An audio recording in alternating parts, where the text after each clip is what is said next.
Bem-vindos de volta, amigos do canal.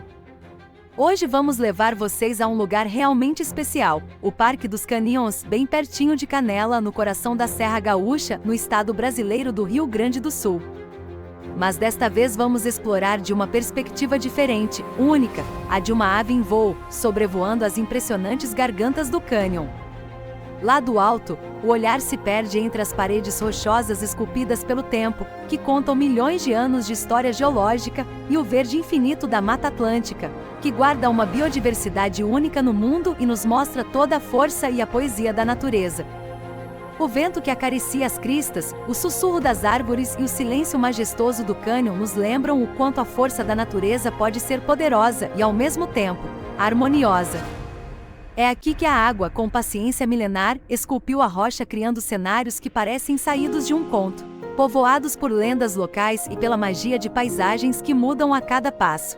Ou melhor, a cada batida de asas. Não existem palavras capazes de fazer justiça a tanta beleza. Por isso, deixamos que as imagens falem por si, levando vocês para dentro deste espetáculo natural e fazendo sentir, ao menos por alguns minutos, a sensação de voar sobre o Parque dos Canyons.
longe já se vê a esquiglas Canela avançando sobre o cânion com sua passarela de vidro, permitindo que você admire a natureza de um ângulo único.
Olha, lá embaixo se abre o imenso cânion, mas daqui de cima a vista é ainda mais impressionante. As esquiglas Canela se projeta sobre o vazio com sua passarela de vidro, oferecendo a sensação de caminhar nas alturas, em pleno contato com a grandiosidade da natureza.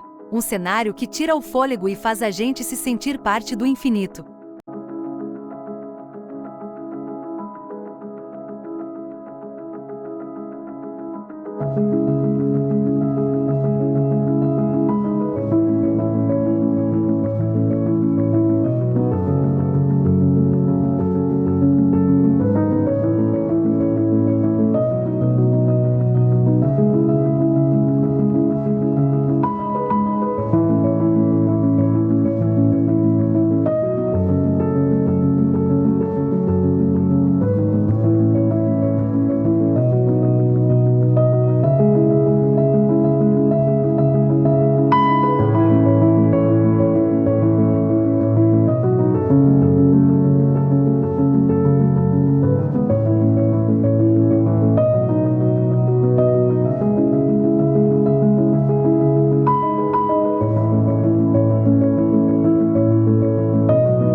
Amigos, obrigado por acompanhar até aqui, foi um prazer compartilhar este lugar com vocês. Se inscrevam no canal e venham junto nas próximas descobertas.